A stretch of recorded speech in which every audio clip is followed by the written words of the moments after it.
ಚುನಾವಣೆ ಮುಗಿಲಿ ಅಂತಾನೆ ಬಿಜೆಪಿ ಕಾಯ್ತಾ ಇತ್ತು.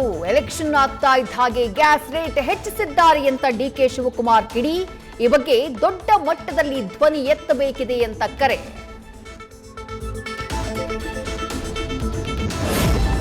ನಾಯಕತ್ವ ಬದಲಾವಣೆ ಅಧ್ಯಾಯ ಇಲ್ಲಿಗೆ ಮುಗಿಯಿತು. ಖರ್ಗೆ ಹೇಳಿಕೆ ಉಲ್ಲೇಖಿಸಿ ಡಾಕ್ಟರ್ ಜಿ ಪರಮೇಶ್ವರ್ ವ್ಯಾಖ್ಯಾನ. ಎಲ್ಲದಕ್ಕೂ ಫುಲ್ ಸ್ಟಾಪ್ ಅನ್ನೋ ಮೂಲಕ ಡಿಕೆಶಿಗೆ ಪರೋಕ್ಷ ಸಂದೇಶ. ಧಾರವಾಡದಲ್ಲಿ ಡ್ರಗ್ ಕೇಸ್ನಲ್ಲಿ ಅಮಾಯಕನನ್ನ ಸಿಲುಕಿಸಿದ್ದಾರೆ. ಪೊಲೀಸರ ಮೇಲೆ ಕ್ರಮ ಆಗಬೇಕು ಅಂತ ವಿಜಯೇಂದ್ರ ಆಗ್ರಹ.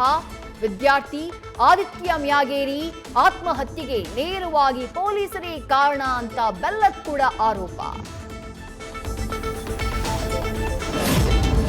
ಕೇರಳ ಉತ್ಸವಕ್ಕೆ ಬಂದಿದ್ದ ಆನೆಯಿಂದ ದಾಳಿ, ಕಾರಿನ ಮೇಲೆ ರೌದ್ರ ರೂಪ ಪ್ರದರ್ಶನ.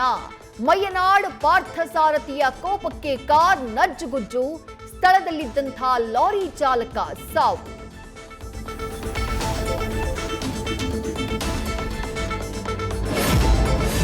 ಮೈಸೂರಿನಲ್ಲಿ ಕಾಂಗ್ರೆಸ್ ಮುಖಂಡನಿಂದ ಲವ್ ಸೆಕ್ಸ್ ದೋಖಾ. ಮದನ್ ರಾಜ್ ಎಂಬಾತನಿಂದ ಯುವತಿ ಜೊತೆ ಲೈಂಗಿಕ ಸಂಪರ್ಕ. ಈಗ ಮತ್ತೊಂದು ಹುಡುಗಿಯ ಜೊತೆ ಎಂಗೇಜ್ಮೆಂಟ್. ನೊಂದಾಕೆಯಿಂದ ದೂರು ಸಲ್ಲಿಕೆ. ನ್ಯೂಸ್ ಫಸ್ಟ್ ನಿರ್ಭೀತಿಯಿಂದ ನಿಮ್ಮ ಪರವಾಗಿ.